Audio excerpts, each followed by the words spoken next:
दोस्तों जय भीम नमो बुद्धाय। पहले हिंदी सिनेमा में कुछ ऐसी पिक्चरें आती थी जिसमें डाकू हुआ करते थे और एक डाकू का कैरेक्टर हुआ करता था। तो वो जो डाकू है वो किसी सेठ के यहाँ पर डाका डालते थे। तो इस तरह की कई फिल्में आई, लेकिन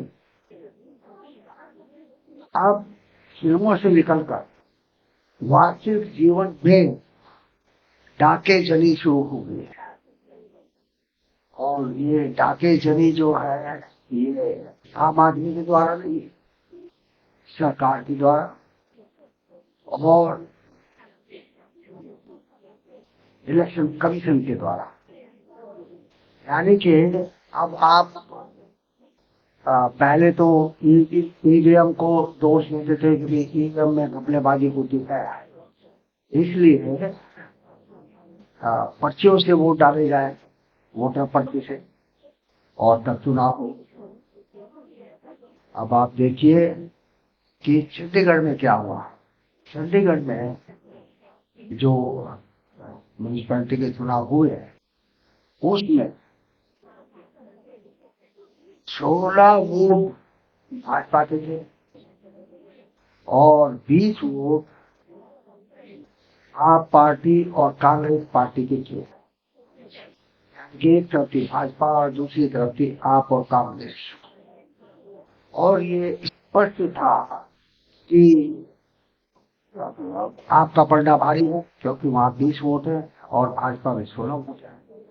लेकिन क्या गजब हो गया, जो पीठासीन अधिकारी है अरुण सिंह, उसने ऐसा जादू करा कि 8 मतपत्र जो है वो कैंसिल कर दिए।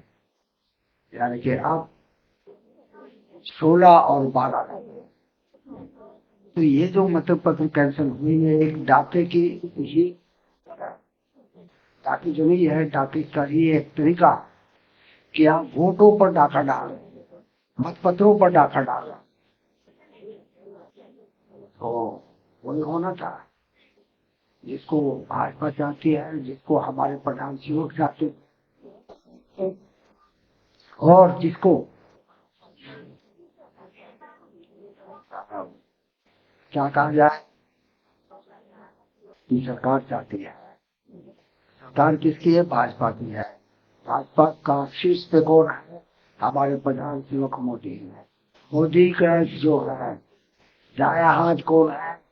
एक तरीकबार व्यक्ति जो गृह मंत्री बना हुआ है जिसका नाम है अमित शाह। तो आप देखिए किस प्रकार से वोटों की डाके जनी होती है, वोटों पर डाका डाला जाता है। यह स्पष्ट है, कैमरे में आया। और कैमरे में आने के बावजूद जो हमारी न्यायपालिका वो कमाल की है। उसको इस चुनाव को या तो रद्द करना चाहिए था, और या रद्द नहीं कर सकती थी तो इससे देना चाहिए था ताकि भाजपा का जो मेयर है वो ना चुना जाए। तो इससे होना चाहिए था। लेकिन क्या हुआ, उसमें नोटिस जारी कर दिया गया। नोटिस जारी करने का मतलब ये है कि भाजपा का मेयर वो तो शपथ ग्रहण करेगा और कार्य करना शुरू कर देगा। फिर यही होगा जैसा न्यायपालिकाओं में होता है, तारीख पर तारीख, तारीख पर तारीख, और उसमें फिर इसका पक्ष और उसका पक्ष सुना जा रहा है। तो ये जो है हमारी न्यायपालिका भी कितनी पंगु हो गई। नहीं हुआ, आप समझ सकते हैं जो स्पष्ट दिखाई दे रहा है कैमरे में कि पीठासीन अधिकारी हेराफेरी कर रहा है, मतपत्रों को नाजायज तरीके से कैंसिल कर रहा है। तो उसको जो है रोका जाना चाहिए था इस प्रक्रिया को के द्वारा, और फिर सुनवाई होनी चाहिए थी, लेकिन ऐसा नहीं हुआ। तो अब ये तो सीधा है कि आप चाहे ईवीएम से चुनाव कराएं चाहे मतपत्रों से चुनाव कराएं, भाई जिसकी लाठी उसकी भैंस। है नहीं। तो ये तो कमाल हो रहा है हमारे देश में। ऐसा प्रजातंत्र तो हमारे जो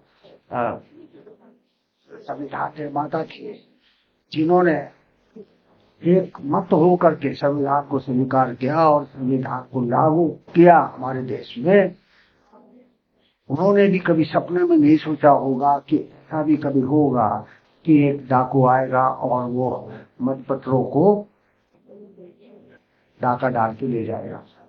तो दोस्तों, क्या करा जाए? इसका एक तरीका है, और तरीका है कि जनता को सड़कों पर आना चाहिए। जनता आंदोलन करे, जनता संघर्ष के लिए तैयार हो, ताकि ये जो प्रजातंत्र जो हमें मिला, सैकड़ों हजारों कुर्बानियों के बाद और निरंतर संघर्ष के बाद, आंदोलन के बाद, उसको कोई डाकू लूट कर ना ले जाए। तो इसके लिए हमें कमर कसनी होगी, हमें बलिदान के लिए तैयार होना पड़ेगा। बलिदान ही एक तरीका है प्रजातंत्र को बचाने का। जय भी, नमो बुद्ध।